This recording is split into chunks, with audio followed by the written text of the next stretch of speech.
Pertanyaan soal siapa pemimpin yang akan memerintah jalur Gaza usai perang berakhir masih menjadi tanda tanya.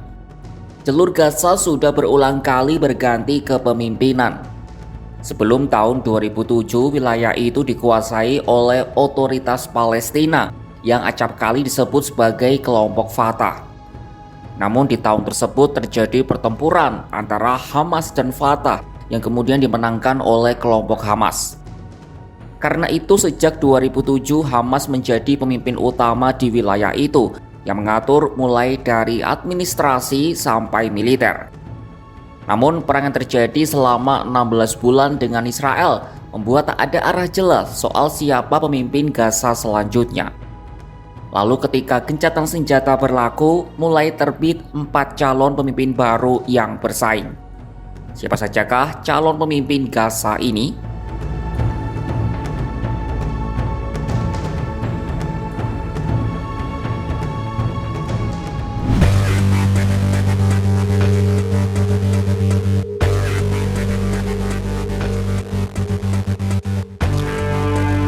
Calon pertama tak lain dan tak bukan adalah kelompok Hamas. Meskipun terus diserang selama 16 bulan terakhir, Hamas nyatanya sanggup bertahan. Hal ini misalnya terlihat saat pembebasan sandera yang dimulai pada 19 Januari 2025 lalu. Hamas seolah mau pamer bahwa mereka tetap menjadi kekuatan dominan di lapangan. Tampak ratusan anggota Hamas yang mudah dikenali dengan penutup wajah, ikat kepala hijau, rompi militer, dan menenteng senapan berkumpul di setiap titik pembebasan. Pejabat keamanan Hamas juga telah kembali bertugas untuk menegakkan ketertiban di seluruh wilayah. Mereka juga menghentikan dan memeriksa kendaraan serta mencoba menjinakkan persenjataan yang belum meledak. Teruntuk sebagian besar warga Israel, kehadiran Hamas dalam jangka panjang tidak mengenakan. Bagian mungkin oke-oke saja, terutama jika Hamas setuju untuk membebaskan semua sandera yang masih ditawan di Gaza. Bagian lain, terutama di kubu kanan Israel, ingin melanjutkan perang, bahkan jika harus mengorbankan nyawa sejumlah tawanan untuk memaksa Hamas keluar. Jika Hamas tetap berkuasa, diprediksi akan sulit bagi kelompok itu untuk membangun kembali Gaza tanpa dukungan asing. Sebabnya banyak donor asing kemungkinan besar akan berhati-hati, kecuali Hamas mengundurkan diri. Ada kemungkinan kelompok itu dengan sukarela menyerahkan kekuasaan kepada pemimpin Palestina alternatif. Dalam pembicaraan dengan Mesir, utusan Hamas mengaku mereka bersedia menyerahkan tanggung jawab kepada Komite Teknokrat Palestina. Namun nampaknya mustahil bagi Hamas untuk dengan sukarela membubarkan sayap militernya Brigade Al-Qassam. Bahkan jika mereka berhenti menjalankan urusan sipil di Gaza.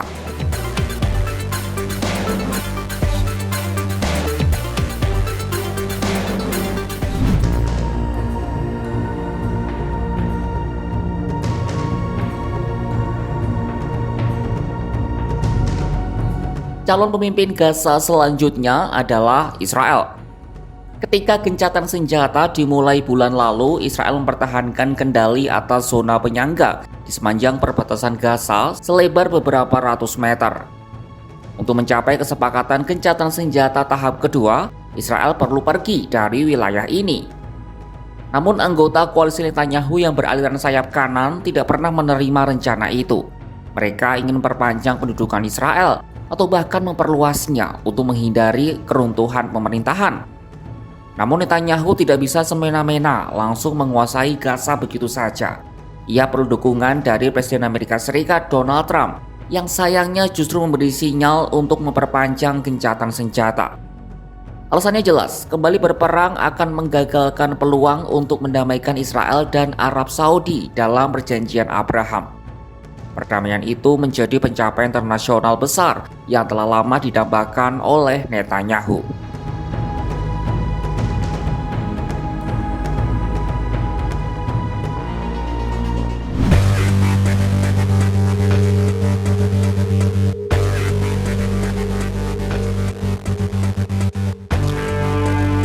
Calon pemimpin ketiga Gaza adalah dari otoritas internasional.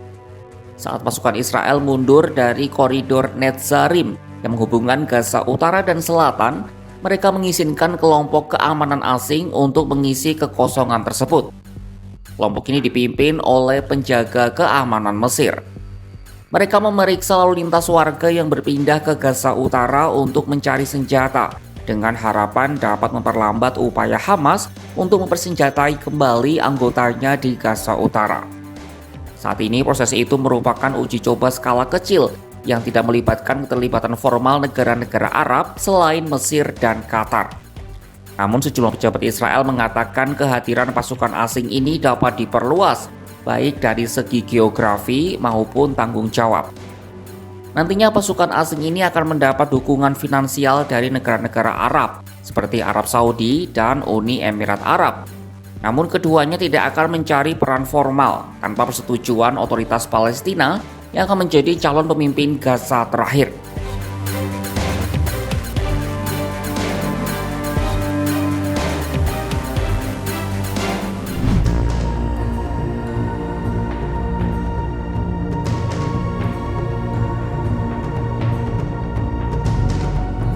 Otoritas Palestina yang telah kehilangan kendali atas Gaza sejak 2007 berniat kembali menguasai wilayah itu. Mereka juga menjadi satu-satunya alternatif serius bagi Hamas. Namun para pemimpin Israel menganggap otoritas itu korup dan tidak kompeten dan menepis gagasan untuk memberi peran utama di Gaza. Anggota sayap kanan Israel juga menentang pemberdayaan otoritas Palestina sebab khawatir mereka akan muncul sebagai negara merdeka. Meski demikian, perwakilan otoritas Palestina diam-diam mulai bekerja di Gaza, menunjukkan kalau pimpinan Israel mulai lebih fleksibel soal kehadiran mereka. Israel mengizinkan pejabat dari Uni Eropa dan otoritas Palestina untuk memulai kembali operasi di perlintasan Rafah. Perlintasan itu telah ditutup sejak Israel menginvasi Rafah pada Mei 2024 lalu.